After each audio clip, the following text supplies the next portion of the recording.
দিয়ে জ্ঞান হারালাম। যখন জ্ঞান ফিরলো তখন দেখি ছাত্রের মা আমার মাথায় পানি ঢালছে আর ছাত্রের বাবা আমার হাত পা মালিশ করছে।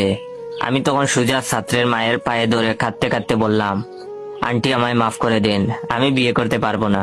আমি খুব গরিব, আমাকে নিয়ে আমার বাবা মার অনেক স্বপ্ন, তাছাড়া আমার গার্লফ্রেন্ডও আছে। ও যদি জানে আমি বিয়ে করেছি তাহলে আমায় মেরে ফেলবে। বাই দ্য ওয়ে, এইটা মিথ্যা ডায়লগ ছিল।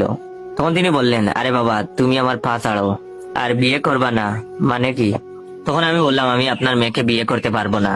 ছাত্রের মা আমার কথা শুনে একদম চমকে গেলেন। তারপর আমাকে সোফায় বসিয়ে বললেন, আমার মেয়ে মানে? আমার তো কোনো মেয়েই নেই, আমার তো একটা মাত্র ছেলে। তখন আমি বললাম, তাহলে ওই মেয়েটাকে? তখন তিনি বললেন, আমাদের বাসার কাজের মেয়ে। ওয়েট ওয়েট, গল্পটা শেষ করার আগে আমার এই ভিডিওটা আপনার 15 জন বন্ধুকে শেয়ার করে দিবেন।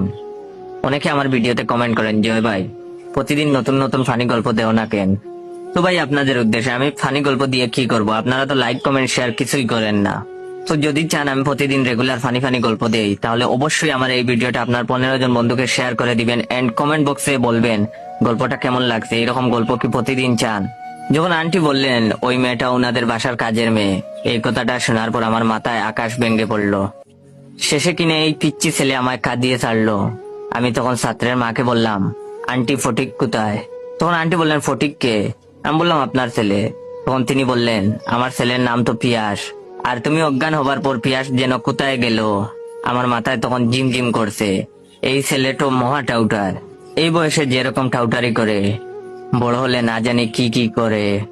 আন্টি তখন আমার মাথায় হাত রেখে বলল, বাবা তোমার মনে হয় আজ শরীরটা খারাপ, তুমি বরং আজ চলে যাও, কাল থেকে না হয়ে এসো।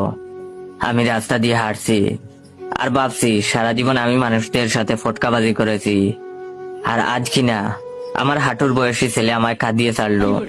বেঁচে থাকতে এই মুখটাও ওই ছেলেকে আর দেখাবো না।